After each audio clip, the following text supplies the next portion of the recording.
வணக்கம். டிஎன்பிசி வெற்றியாளர்களே, நான் உங்கள் நண்பன் லவ் மேக்ஸ் ப்ரோ. டிஎன்பிசி எக்ஸாமில் சிம்பிளிஃபிகேஷன் டாப்பிக்கில் ப்ரீவியஸ் இயர் கொஷினை தான் நாம் இந்த வீடியோவில் சால்வ் பண்ணி போட போகிறோம். நீங்கள் டிஎன்பிசி எக்ஸாம் ப்ரிப்பேர் பண்ணுறவங்களா இருந்தால் இந்த வீடியோவை ஸ்கிப் பண்ணாமல் முழுசாக பாருங்கள், நிச்சயம் பயனுள்ளதாக இருக்கும்.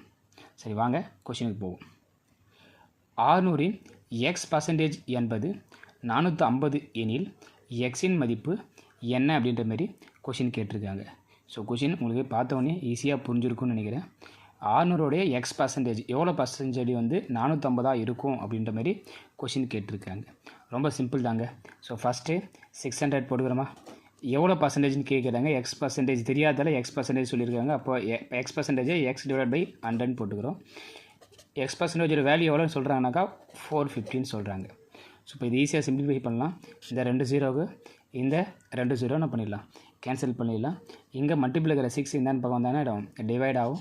அப்போ டிவைட் ஆகிடுச்சுன்னா கேன்சல் பண்ணுங்கள். 1 6 ஆர் 6, 7 6 ஆர் வந்துன்னா அது 42 கிடைக்கும்.